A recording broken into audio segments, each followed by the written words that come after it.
Muy buenos días, Fernando, ¿cómo estás? Muy buenos días, muy bien, muy Muy- contento de volver a hablar contigo, siempre una satisfacción.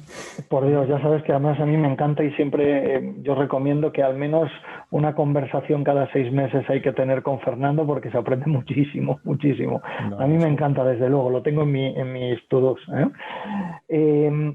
Quería empezar, Fernando, además de saludarte, por recordarte que estuvimos ya hablando hace casi un año, ya en septiembre del año 2020, ¿vale? Y en aquel momento, ya en septiembre, que llevábamos unos cuantos meses de pandemia, me dijiste, jo, pues nos ha pasado algo atípico en 2020 para vosotros, para vuestra compañía. Fue un año, lo tengo acá apuntado, récord en facturación, en entregas y en beneficios. Si bien puntualizaste que, ojo, esto viene de trabajo anterior, ¿vale? Pero cuéntame, desde ese septiembre del 2020, ¿qué es lo que ha sucedido? ¿Habéis seguido con un buen ritmo? ¿Habéis notado determinado parón por la situación actual, COVID, etcétera? O cuéntame un poco cómo ha ido, qué ha pasado con ese récord del 2020. Pues la verdad es que muy bien, muy contentos. Seguimos vendiendo viviendas a ritmos muy buenos, y por encima de lo previsto. Yo creo que la explicación tiene dos razones muy sencillas. La gente ha incrementado, ese es un dato objetivo, el ahorro familiar. El ahorro familiar se ha incrementado de manera muy importante. Estamos ya no muy lejos del billón de euros en ahorro familiar.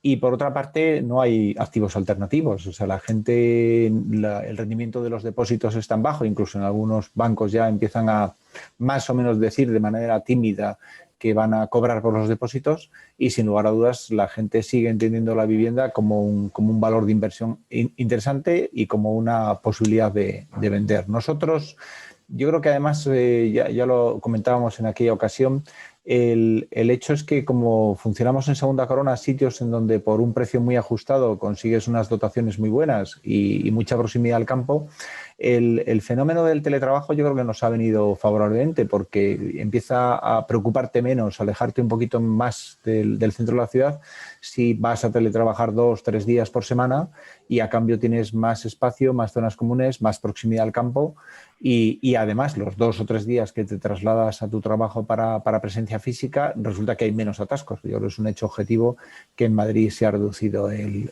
los atascos, ¿no? Sí, aunque parece que está volviendo otra vez, ¿no? Estamos al 80% de los niveles que había en su momento, que oye, ya un 20% menos es estupendo. Me estás hablando de producto en venta, pero también en la entrevista pasada comentamos que tuvisteis el primer proyecto que se hacía ya la entrega o que acabáis de realizar de alquiler, de Build to Rent, ¿no? Que habíais generado un proyecto para alquilar. ¿En el alquiler también estáis teniendo buenos resultados? El alquiler empezamos a alquilar, nosotros con el fondo para el que trabajábamos, las 192 viviendas en Valdemoro, empezamos a alquilar el 10 de marzo, o sea que digamos que casi en plena pandemia, ¿no? Y nuestra obligación de renta será por un año, es decir, que venció este 10 de marzo pasado, y le entregamos el edificio al fondo alquilado un 75%. Lo cual, para tener en cuenta que es el primer año y el ramp-up, pues yo creo que es bastante positivo, ¿no? De hecho, yo creo que el fondo ha quedado bastante contento, tanto es así que hemos firmado otro Build to Rent, un segundo Build to Rent que vamos a llevar a cabo, y que te daré en Vallecas. Son 148 viviendas, una tipología muy similar, y que además te daré la primicia de que hoy se ha firmado el acta de replanteo, o sea, hoy se han iniciado obras, y esperamos entregarlo a principios del año 2023. O sea que seguimos con nuestra apuesta por tener un mix entre Build to Sell y Build to Rent. ¿Mm? Qué bueno, qué bueno. Pues enhorabuena por esa marcha también del mundo Build to Rent, ¿vale? También comentamos la vez pasada que estabas empezando, creo que hablaste de 3 promociones que ibas a sacar a la venta, y comentaste que los bancos quizás estaban empezando un poco a mirar más con lupa. ¿Qué pasó? ¿Se financiaron esas promociones? ¿Se consiguió perfectamente el préstamo? O cuéntame, ¿qué es lo que ha pasado desde entonces? Se financiaron las tres. La verdad es que cada una yo creo que con unos targets distintos de bancos, ¿no? En el primer caso era una cooperativa de vivienda protegida en Pozuelo, que tenía puntos positivos, estaba cubierta al 100%, y esta cooperativa la financió Ibercaja, y la verdad es que Ibercaja sigue apostando por el mundo de las cooperativas. Es un banco, Ibercaja, que yo creo que hay que agradecerle y decirlo públicamente, que ha estado siempre al lado del sector inmobiliario. luego una promoción grande de 102 viviendas en Villalbilla, que están vendidas todas menos una, o sea y la una no se habrá vendido porque siempre tiene que quedar un patito feo, ¿no? Y que financiamos con BBVA y se arrancaron obras, la obra va muy avanzada. Y una tercera en realidad son 2 fases en Velilla. No habíamos financiado nada con Liberbank, pero bueno, Liberbank apostó por nosotros y está financiada y arrancada obras con Liberbank.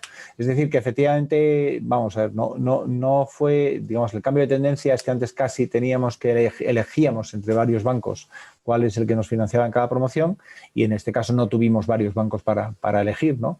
Pero lo cierto es que las 3 están financiadas, las 3 están con las obras en marcha y sin ningún problema, vamos. O sea, con ventas, pues os te diré que de la de Villalbilla de 102 están vendidas 101, la de Cooperativa de Pozuelo está cubierta entera y de las 88 de Velilla están vendidas 74 o algo así. O sea que ningún problema. Ningún problema, gracias a Dios. ¿Habéis entregado viviendas desde septiembre hasta ahora? Sí, claro. Hemos entregado dos promociones de protegida en Valdemoro. Cada una de ellas con singularidades, ¿no? La primera se entregó una pequeñita de 33 viviendas. Fue la primera que entregamos con declaración responsable con matices. Digo con matices porque las dos, al ser de vivienda protegida, realmente la ganancia de plazo de la declaración responsable no era tanto, puesto que tenías que esperar a la calificación definitiva, y se han entregado las dos en su totalidad, tanto la de 33 como de 45, que se entregó hace 2 o 3 meses aproximadamente. Y en estos días empezaremos a entregar, en unos 10 días empezaremos a entregar otra de 55 viviendas en Arganda. Esta sí que va a ir con declaración responsable. Y indudablemente se gana a plazo con la declaración responsable, pero luego siempre hay alguna otra pega. En el caso de Arganda es un centro de transformación que es una asignatura pendiente de todos los promotores. Yo siempre que hablo con los promotores digo, ¿alguna vez has conseguido entregar una promoción con centro de transformación que no se te retrase la entrega por el centro de transformación? Y todo el mundo coincide que todas las promociones que tienen centro de transformación se retrasan sistemáticamente. Unas mucho y otras algo, pero todas se retrasan. El centro de transformación es una especie de problema que por mucho que lo anticipes, al final, como ellos necesitan una serie de autorizaciones, y es una especie de lugar imposible, ¿no? Entre las autorizaciones municipales, las de industria, los descargos, hay que hacer un máster sobre centros de transformación. Parece que el tiempo y la experiencia no nos ayuda a aprender, ¿no? Seguimos exactamente igual. La pregunta obligada, en estas promociones que estás entregando, ¿estás notando alguna problemática por bajas por COVID o por problemáticas a la hora de escriturar con los compradores que no sean subrogados? Pues la verdad es que es sorprendente, pero no. Yo creo que es una mezcla de que la gente efectivamente tiene mucho interés por la vivienda, y por otra parte que incluso los bancos han entendido que lo que les interesa es una subrogación ágil y rápida, ¿no? Pero no, yo diría incluso que hemos tenido menos problemas para la entrega que en promociones pasadas, ¿no? Curioso y buena noticia también. Me interesa mucho tu visión técnica, ya lo sabes. En la reunión pasada hablamos de tenemos que generar viviendas o espacios más flexibles, que realmente estábamos empezando a adaptar la vivienda. Hoy comentas, aunque yo sé que tú no eres un máximo creyente del teletrabajo, de hecho te veo en la oficina, a no ser que sea un fondo virtual como el mío, no. Estás en la oficina. Aunque yo sé que tú no eres un máximo creyente del teletrabajo, sí que es cierto que has empezado diciendo que el teletrabajo os ha beneficiado por estar posicionados en determinadas zonas más proclives a eso, ¿verdad? Cuéntame, ¿está cambiando en algo para ti como promotor el negocio inmobiliario? ¿Estás haciendo cosas diferentes o estás teniendo en cuenta determinados parámetros que antes a lo mejor no tenías en cuenta? Bueno, yo creo que independientemente de la vocación que cada uno tenga por el teletrabajo, que dices bien, ¿no? Yo creo que las viviendas tienen que tener diseñado un espacio en el que se pueda trabajar de manera cómoda y flexible, ¿no? Eso es un parámetro que se va a imponer, ¿no? Y sí, nosotros estamos intentando que las viviendas tengan ese espacio diseñado. O sea, hoy parece difícil explicarle a alguien que no has pensado cuál es el sitio en el que poco o mucho se pueda trabajar de una manera cómoda. No solamente se puede trabajar de una manera cómoda, sino que hay que pensar que si la vivienda la va a usar más de una persona, como parece lógico, es que probablemente hay que diseñar más de un espacio de trabajo, porque lo que sí es cierto es que en el teletrabajo también cada uno quiere su pequeño cubículo, ¿no?, en el que pueda trabajar, y si hay una pareja y los dos están haciendo teletrabajo, que lo puedan hacer con una cierta independencia, ¿no? Y eso ha ido más allá porque yo recuerdo mi época promotor en el que al final pues el habitación 3 la dedicabas al ordenador, al cuarto del ordenador se llamaba, ¿no? Ahora despacho, como quieras, pero ha ido algo más allá de eso, es decir, ya en el diseño, por ejemplo, de las habitaciones se tiene en cuenta que tiene que haber una mesa de trabajo más allá de que quepa la cama y la tele pegada porque no hay ni siquiera sitio para una cómoda. Se está haciendo un salón en el que cuando yo veo los planos de Activitas ya hay pintada una zona de trabajo, es decir, hemos ido más allá que lo que ya había en mi época, que era reservar un cuarto para trabajar. No, siempre que podemos, en la previsión de amueblamiento, como sabes, las viviendas se entregan con una previsión de amueblamiento, sobre todo a efectos de las conexiones, etcétera, se deja incorporado ese espacio. A la pregunta de, ¿en los planos de actividades todavía veo la mesa de trabajo? Todavía es pronto, ¿no? Todavía es pronto, pero sí, lo intentamos incorporar. Vale. Que realmente es algo a donde vamos, pero que todavía no ha sido acogido de manera masiva por el sector, ¿no? Es decir, yo si consultara ahora los planos de 1.000 viviendas, seguramente no me encuentre tantas zonas de teletrabajo como debería encontrarme, ¿no? Es verdad. Tienes razón. Desgraciadamente vamos siempre un poquito por detrás. Nosotros, el sector, y desde luego la regulación. Digo, sí, la regulación porque la regulación sigue anclada en el concepto dormitorio, tamaño mínimo, etcétera, y la regulación no nos ayuda en ese sentido. Sí. Hace tiempo, Fernando, leí sobre viviendas flexibles o adaptables. Creo que no recuerdo cuál era el anuncio, ¿sabes? De un buen amigo nuestro que empezó ese proyecto. ¿Ha sido continuista? Es decir, ¿el sector está haciendo algo más o aquello ha sido simplemente una experiencia, una prueba piloto y seguimos en la construcción tradicional, no con paneles móviles, ¿no? Como pretendía aquello? Bueno, yo creo que hay muchísima tecnología disponible. Yo siempre digo que hay mucha tecnología disponible del mundo de las oficinas que sería trasladable al mundo de la vivienda. O sea, en el fondo, ¿por qué una oficina? Todos asumimos que los tabiques son flexibles, modulares, modificables, sin tener que... Y no es así en el mundo de la vivienda, ¿no? La verdad es que en parte tiene que ver con el coste. O sea, en el fondo, muchas de las mamparas de oficinas serían perfectamente trasladables al mundo de la vivienda y eso la dotaría de una flexibilidad. La razón básica por el que no mamparizamos las viviendas con mampara de oficinas es porque es más cara que un tabique de pladur y una pintura, no nos engañemos. Pero que algunas soluciones puntuales, o por lo menos que algunos tabiques, no todos seguramente, pudieran dotarse porque la ventaja de la mampara de oficina no es solamente que es flexible, desmontable, trasladable, etcétera, etcétera, sino que en esa propia mampara se incorporan las infraestructuras, los puntos de enganche, las comunicaciones, etcétera, ¿no? Entonces, esa tecnología es perfectamente trasladable del mundo de la oficina al mundo de la vivienda, ¿no?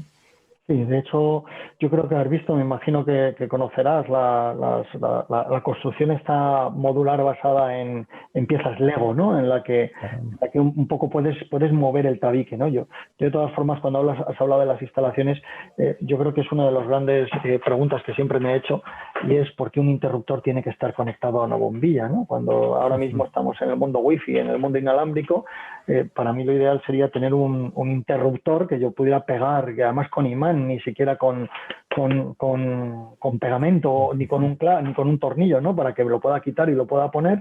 Y si hoy tengo la cama aquí, me resulta más cómodo el interruptor a esta altura, pues allá. Y si yo la tengo allá, pues allá. Sigo sin entender por qué en un mundo de absoluta integración de todos los dispositivos wifi inalámbricos, seguimos tirando un cable desde un sitio hasta otro y conectando con un doble interruptor en el otro lado de la mesilla.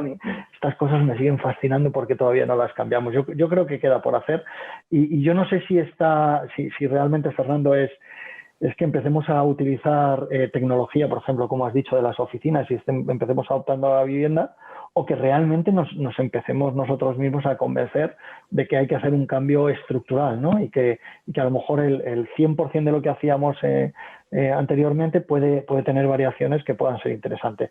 Siempre nos vamos a encontrar, como tú has dicho, con el tema de la regulación y el tema del coste. Al final, cuando tienes que vender una vivienda y el de al lado las vende antes. Sí, no, la mía es que es la leche y los interruptores se mueven ya, pero la tuya no la puedo pagar y la de al lado sí, así que me aguantaré levantándome de la cama para apagar la luz, ¿no? Esas experiencias ya sabes que son así. En todo caso, ¿cómo ves el sector? ¿Hacia dónde crees que vamos? Y me explico. Por un lado hablamos de crisis, por el otro lado hablamos de que esto es un sector que puede salvar la economía. ¿Cuál es tu visión en concreto sobre la obra nueva residencial española? Yo creo que el primer reto que tiene el sector es un reto social, ¿no?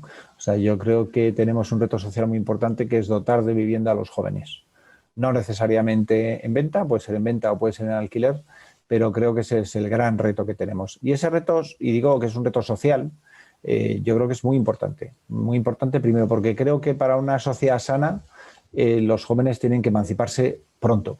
O sea, a mí me parece que es una enfermedad. O sea, que un chico esté en casa de papá y mamá con 25 o con 30 años, cuando en muchos países avanzados con 18 ya prácticamente se independizan, y no solo porque, digamos, escriban su propia historia, sino porque además se acostumbren a saber lo que cuesta la luz, que por alguna razón misteriosa los frigoríficos no se llenan solos y la ropa no aparece planchada en la cama por otra mano misteriosa que nadie lo tal. Entonces, yo creo que ese es un reto social y que además yo lo uno siempre con que sea en alquiler o sea en venta.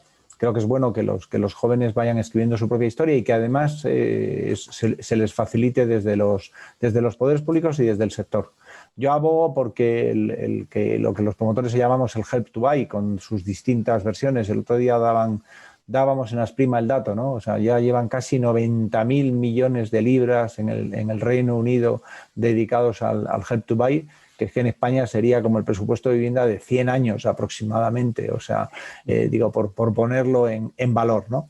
¿Qué significa el Help to Buy? Significa que la gente, hay un porcentaje de gente que quiere comprar vivienda, porque en realidad con coste de dinero muy barato, el coste de una hipoteca es asimilable al de un alquiler, pero lo que les falta es ese 15% inicial o ese 30%, y entonces ahí es donde yo creo que tienen que aparecer los poderes públicos y decir, yo confío en ti, sé que eres un chaval joven, que no has tenido oportunidad de ahorrar, pero que además quieres quedarte a aportar tu valor a la sociedad española y te voy a avalar ese 15%. Y te voy a avalar ese 15% desde los poderes públicos y a un coste muy, muy razonable, ¿no? Entonces, ese reto social de no solamente de construir, sino diseñar, financiar la vivienda para los jóvenes, me parece que es uno de los retos más importantes del sector.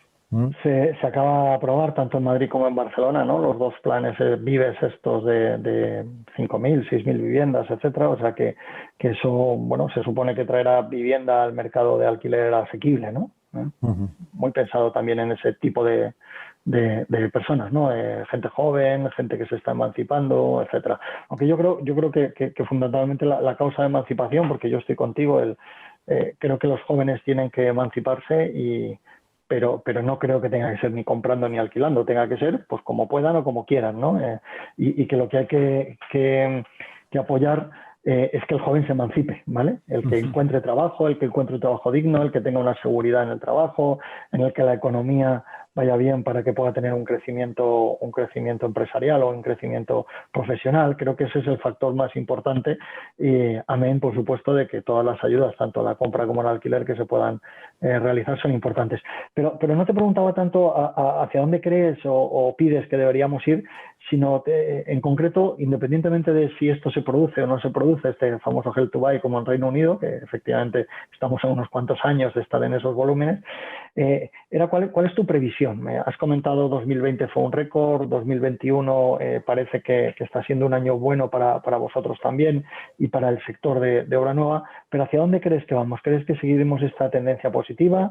¿Crees que esto ha sido simplemente un embalsamiento de la demanda y que ha descorchado y que ya está llegando a su fin? ¿Cómo ves la salud del sector? Pues tú lo decías, yo siempre lo he dicho, durante toda la crisis yo he mirado un parámetro de la economía que es el empleo. O sea, a mí me parece que la base del consumo, la base del sector inmobiliario es el empleo, ¿no?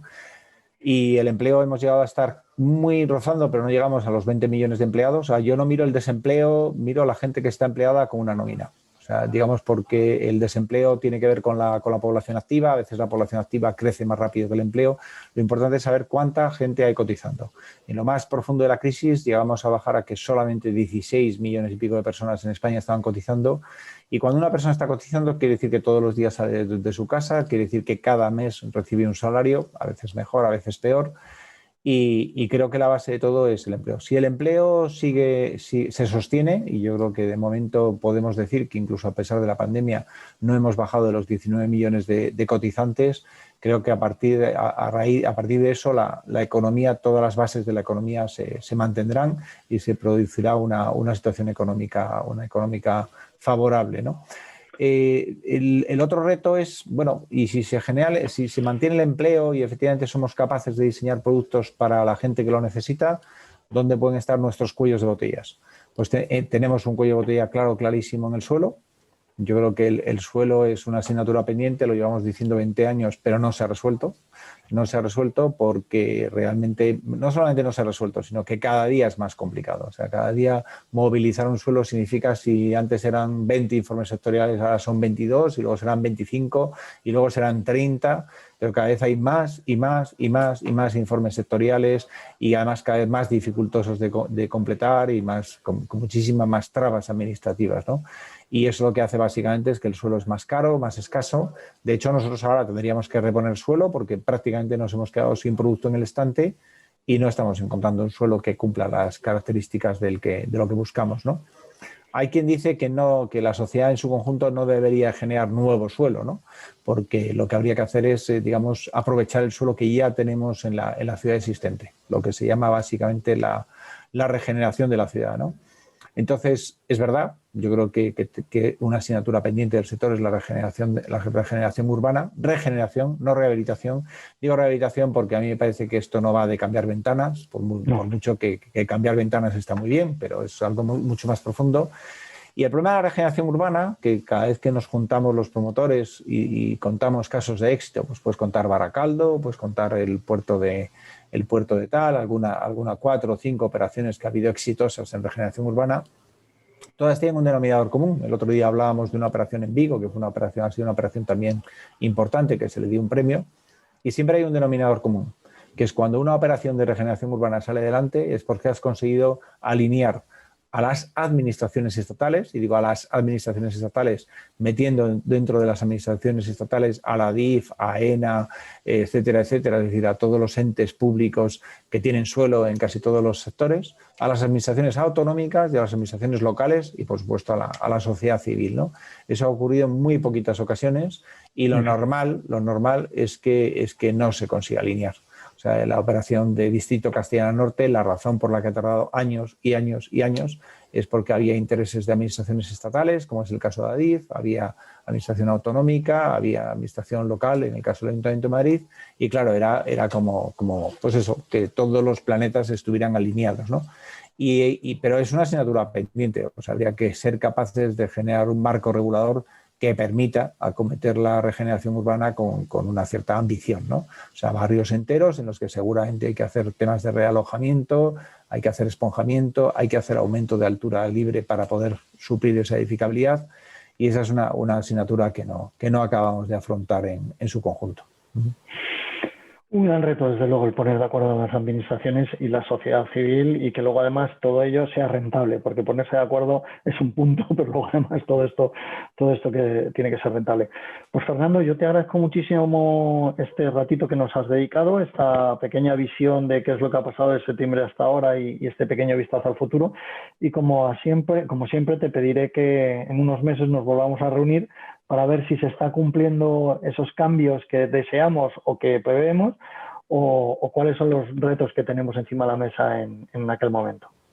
Muy bien, pues muchísimas gracias. Muchísimas gracias, como siempre, a ti por tu encantado. disponibilidad.